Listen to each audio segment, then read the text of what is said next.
Bonjour chers élèves, j'espère que vous allez bien. Aujourd'hui, on va voir une nouvelle leçon de mathématiques. Concentrez-vous et suivez bien avec moi.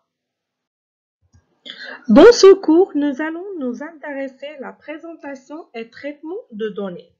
On va reconnaître comment résoudre un problème en utilisant des données, comment tirer des données et les organiser à partir de documents, et enfin, déduire des résultats à partir de données. On commence par comment lire et comprendre des informations dans un tableau. D'abord, un tableau est un document à part entière. Il est donc important de comprendre tous les éléments qu'il contient. Pour cela, on commence par analyser le titre de tableau.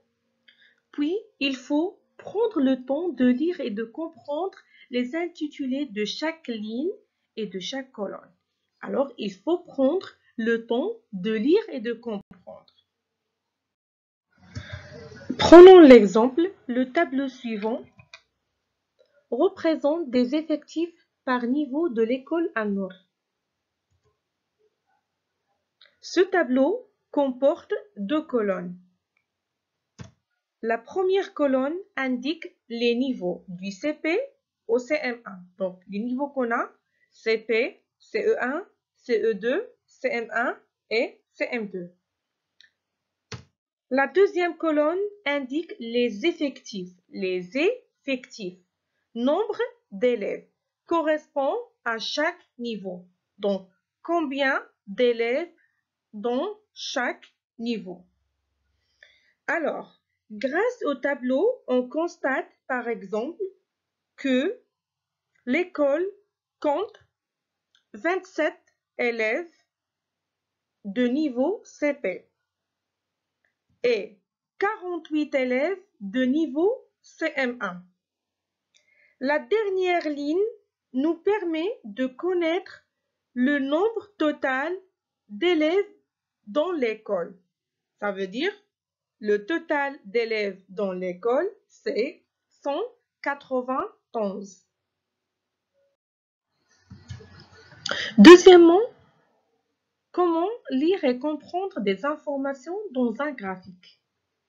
D'abord, un graphique permet de représenter des données numériques. Un graphique permet de représenter des données numériques. Il existe plusieurs sortes de graphiques. Première sorte de graphique, l'histogramme. Exemple, tous les ans, le jour de son anniversaire, on mesure la taille de Cilia. Donc, le tableau représente l'évolution de la taille de Cilia par âge.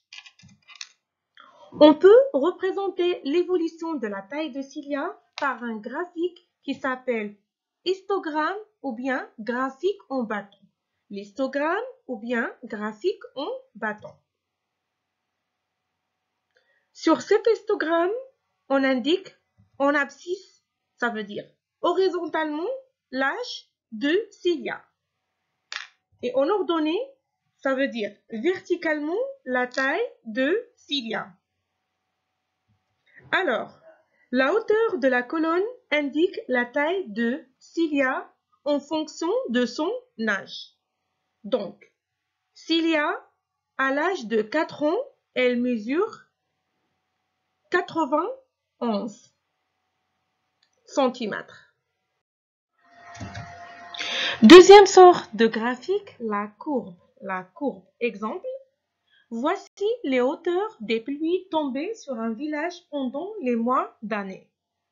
Par exemple, si on prend le mois de mars, la hauteur de la pluie est 45 mm. On peut représenter l'évolution de la hauteur de pluie par un graphique qui s'appelle la courbe. La courbe. Alors, sur cette courbe, on indique en abscisse, ça veut dire horizontalement, les mois d'année.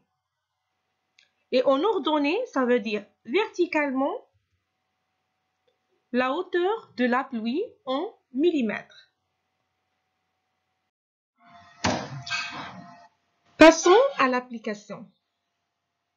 On prend l'exercice 1 de la page 81. À retenir. Un énoncé de problème peut contenir des informations sous différentes formes: mots, nombres, graphiques, schémas, plans, tableaux, etc. Donc, il est important de savoir lire et comprendre ces informations pour pouvoir répondre aux questions posées. Alors, pour lire et comprendre un tableau ou un graphique, le titre et la légende sont des informations essentielles.